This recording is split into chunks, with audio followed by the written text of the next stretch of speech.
Fourth topic जो आपके syllabus का है वो विदेश व्यापार। बड़ा सिंपल सा क्वेश्चन है, पेपर में छपा हुआ है 12, 13, 14, 15। मुझे दिख रहा है पेपर के अंदर से, क्या दिख रहा है सर? कि विदेश व्यापार में हिस्सेदारी कितनी है, अलग-अलग राज्यों के साथ आरओई अवरोई मतलब अलग-अलग देशों के साथ आरओई अवरोई क्रम क्या है, व्यापार का टोटल अर्थव्यवस्था में कितना योगदान है। इतने डाटा पढ़ लीजिए, 2 से 3 बहुत हैं। आइए पढ़ा देता हूँ। बस चैनल को सब्सक्राइब करके रखना। कल एसएसटी की मैराथन होगी, एसएसटी की अभी टोटल 3 मैराथन है। 2 थ्योरी की, 1 1000 एमसीक्यूज़ की। तो पूरे राजस्थान में कोई भी टीचर नहीं लेगा। कोई लेता हो तो बता देना कि 12 घंटे एसएसटी पूरी, पॉसिबल नहीं है। कौन शरीर खराब करे बच्चों के लिए? हिंदी लिटरेचर और इंग्लिश लिटरेचर भी पूरे सिलेबस के पर आधारित 500-500 प्रश्न करवा दूंगा। क्या कहते हो तुम लोग? ठीक बात? करवा दें?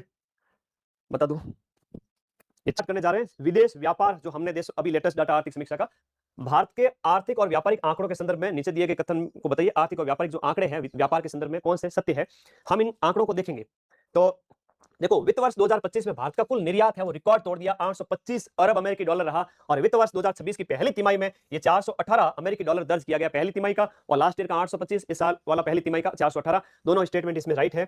लेकिन भारत का चालू खाता अपनी सेवा निर्यात और रेमिटेंस के कारण अत्यधिक अस्थिर बना हुआ है, ये गलत है। तो 1 और 2 इसमें सही है। तो ये स्थिर बना हुआ है, अस्थिर नहीं है। स्थिर है चालू खाता, सेवा निर्यात और प्रेषण से होने वाले अंतर प्रवाह के कारण सेवाओं का हम निर्यात कर रहे हैं लगातार, और रेमिटेंस यानी धन हमारे पास आ रहा है, इस वजह से स्थिर बना हुआ है हमारा चालू खाता। वैश्विक व्यापार नीति वैश्विक व्यापार नीति गतिविधि सूचकांक, उस वैश्विक व्यापार अनिश्चितता के संदर्भ में नीचे दिए गए कथनों पर आपको विचार करना है। वैश्विक व्यापार के संदर्भ में कौन से कथन सही हैं? अप्रैल 2025 में ट्रेड पॉलिसी अनसर्टेनिटी इंडेक्स में वर्ष दर वर्ष 1165% की वृद्धि दर्ज की गई, सही है।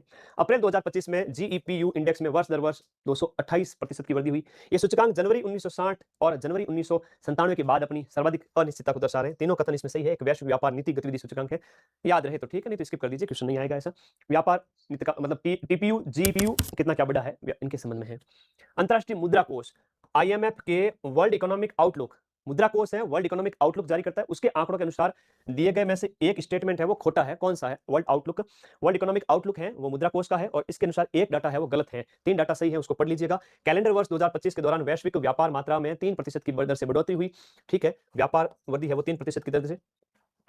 और 26 में व्यापार मात्रा की वृद्धि दर है वो थोड़ी घटी है। 2026 की अनुमानित वृद्धि दर है वो 2.3% है, और 24 में 3.5 थी, सही है।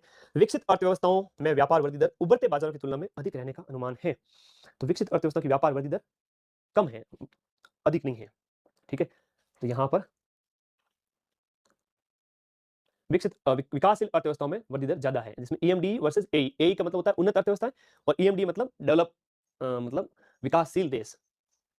तो विकासशील देशों की व्यापार वृद्धि दर ज्यादा है।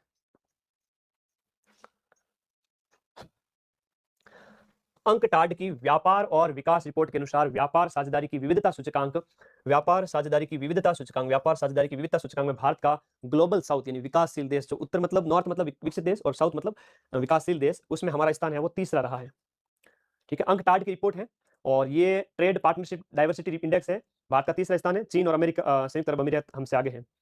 भारत के वैश्विक व्यापार प्रदर्शन और सूचकांक के संदर्भ में निम्नलिखित कथनों पर विचार करिए और बताइएगा। यहाँ पर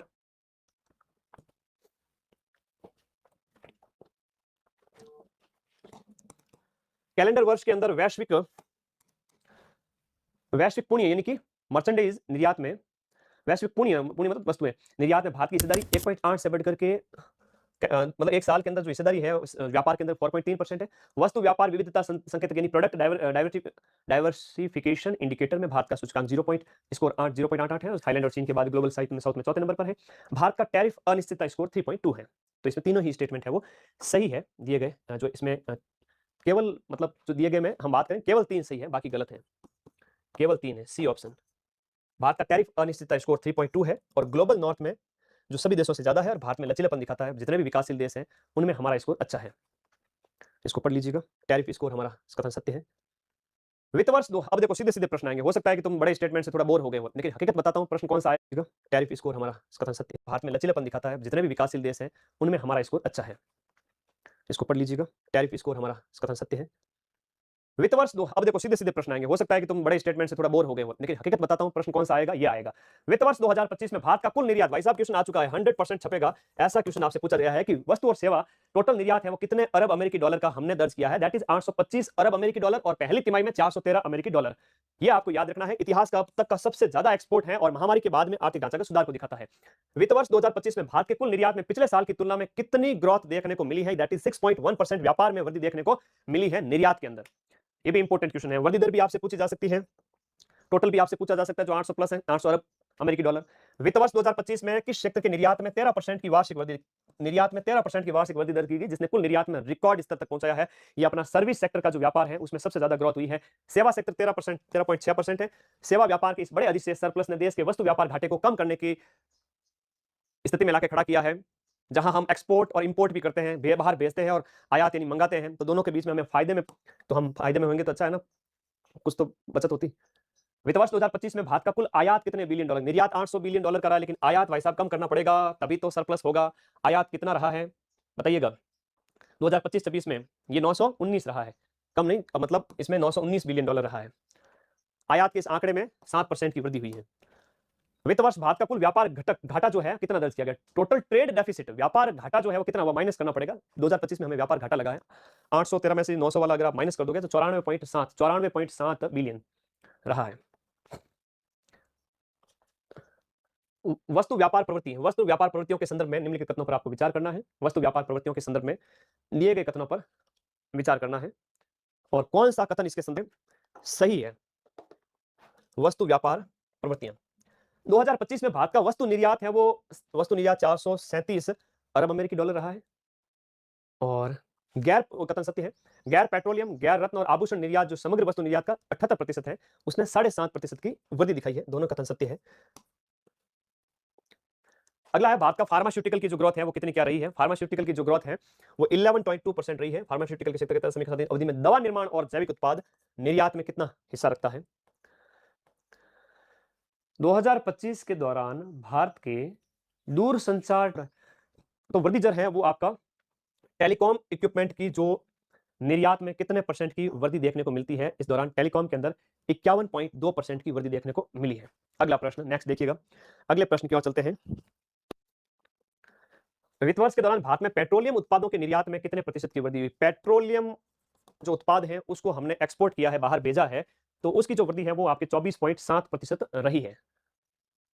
रत्न आभूषण और पेट्रोलियम के इस उतार चढ़ाव ने कुल वस्तु निर्यात में समग्र वृद्धि को धीमा किया है।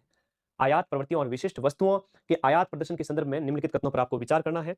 इसके संबंध में देखोगे तो वित्त वर्ष 2025 में भारत का कुल वस्तु आयात है वो 6% की दर से आपका 721, आयात जो है इंपोर्ट जो है 721 बिलियन जो है, ये इंपोर्ट जो है 721 अरब डॉलर हो गया है।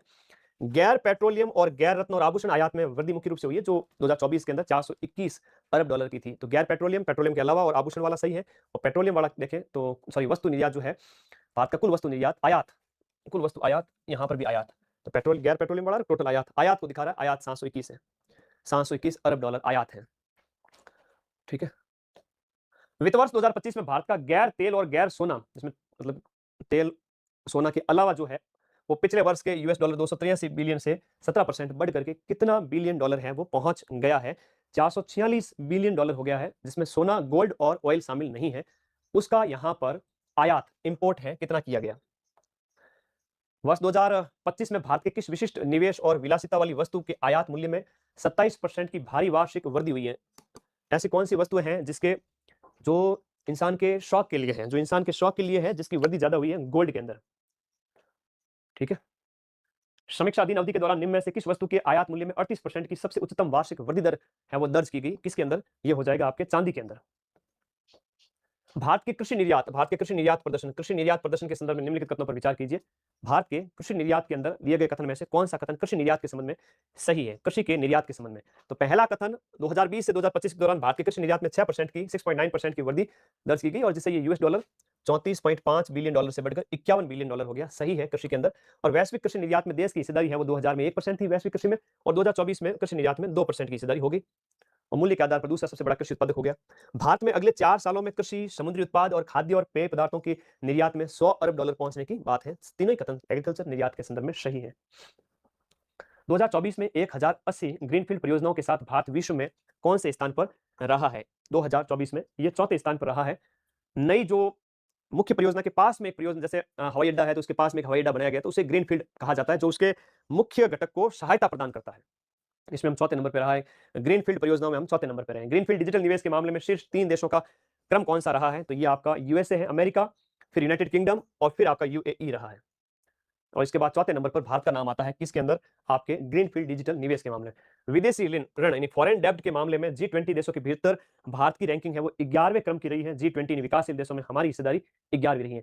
भारत में प्रेषण यानी कि रेमिटेंस जो एफडीआई आदि के रूप में हमारे पास में आता है, एफडीआई आदि के रूप में हमारे पास आता है, उसके संदर्भ में कौन से कथन हैं वो सही है? एफडीआई के संदर्भ में सही कथन कौन से हैं?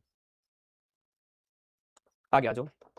एफडीआई के संदर्भ में सही कथनों की बात करें, जो धन प्राप्त हो रहा है भारत में, वित्त वर्ष 2025 भारत का कुल प्रेषण बढ़कर 135 बिलियन अमेरिकी डॉलर हो गया है, जो जीडीपी का 3.5% है। मतलब कुल प्रेषण कितना है जीडीपी का? 3.5%। भारत में पूंजी अंतर्प्रवाह प्रवाह के मुख्य स्रोत देशों का अवरोही क्रम, ये अच्छा प्रश्न है, रट लेना इसको। ये कथन भी सत्य है कि भारत में पूंजी अंतर्वाह के जो स्रोत है कहां-कहां से हैं। अमेरिका से सबसे ज्यादा आपका 27.7 है, संयुक्त अरब अमीरात से 19%, यूके से 10%, सिंगापुर से 6.6%। भारत के कुल प्रेषण का 50% हिस्सा 3 राज्यों को प्राप्त होता है, जिसमें बहुत अच्छा प्रश्न है। सबसे ज्यादा महाराष्ट्र है, केरल है, फिर तमिलनाडु है। ये दोनों स्टेटमेंट बहुत ज्यादा इंपॉर्टेंट है, तीनों ही कथन इसमें सत्य है, रट लेना है इसको। वित्त वर्ष 2019-20 से 24-25 में 5 सालों के दौरान कृषि निर्यात में विकास के संदर्भ में निम्न कथनों पर आपको विचार करना है। कृषि निर्यात के संदर्भ में पिछले 5 वर्षों के अंदर कृषि निर्यात में 6.9% की चक्रवृद्धि वार्षिक वृद्धि दर दर्ज की गई है, कथन सत्य है। वित्त वर्ष 19-20 में कृषि निर्यात है वो $34 अरब का था, जो $51 अरब हो गया है। दोनों ही स्टेटमेंट इसमें सही है। भारत के कुल जो आपका मर्चेंडाइज यानी वस्तुओं के निर्यात में कृषि निर्यात की जो हिस्सेदारी है वो कितने प्रतिशत के बीच रहती है? कृषि निर्यात की हिस्सेदारी है वो 11 से 14% के बीच में रहती है। विश्व व्यापार संगठन की वर्ल्ड ट्रेड स्टैटिस्टिक्स के अनुसार वैश्विक कृषि निर्यात में भारत की हिस्सेदारी 2000 में 1% थी, जो 2024 में बढ़ करके कितनी हो गई है? 2.2, ऑलमोस्ट डबल हो गई है कृषि निर्यात की हिस्सेदारी। भारत सरकार ने आगामी 4 सालों में कृषि उत्पाद और जो खाद्य पेय पदार्थों के जो संयुक्त निर्यात को कितने अरब डॉलर तक पहुंचाने का लक्ष्य रखा है? कृषि और समुद्री उत्पाद वगैरह को हम, इसका हमारा जो लक्ष्य है वो 100 बिलियन अमेरिकी डॉलर रहा है। भारत के सेवा व्यापार के संदर्भ में निम्न कथनों पर विचार करना है। चारों स्टेटमेंट सही है यहाँ पर दिए गए कथन के अनुसार। वित्त वर्ष 2025 में सेवा निर्यात 387 अरब अमेरिकी डॉलर रहा है, 13% की वृद्धि। और इस अवधि के दौरान सेवा आयात में 11.4% की वृद्धि हुई है। आयात निर्यात सब बताया गया है। और बस लास्ट क्वेश्चन है, वित्त वर्ष 2025 में सेवा व्यापार अधिशेष यानी जो आयात निर्यात के बीच का अंतर है वो 188 अरब डॉलर रहा है। अप्रैल के दौरान सेवा निर्यात 6% की वृद्धि और निर्यात अप्रैल में निर्यात 6.5, आयात 1.5% की वृद्धि को दिखाता है। All of the above are right. सेवा निर्यात की एक इंडेक्स है जो यहाँ पर शामिल की गई है। तो सर्विस सेक्टर के अंदर हमने काफी सारी चीजें देखी हैं, ठीक है। तो ये पूरे कंप्लीट होते हैं 150 के लगभग क्वेश्चंस।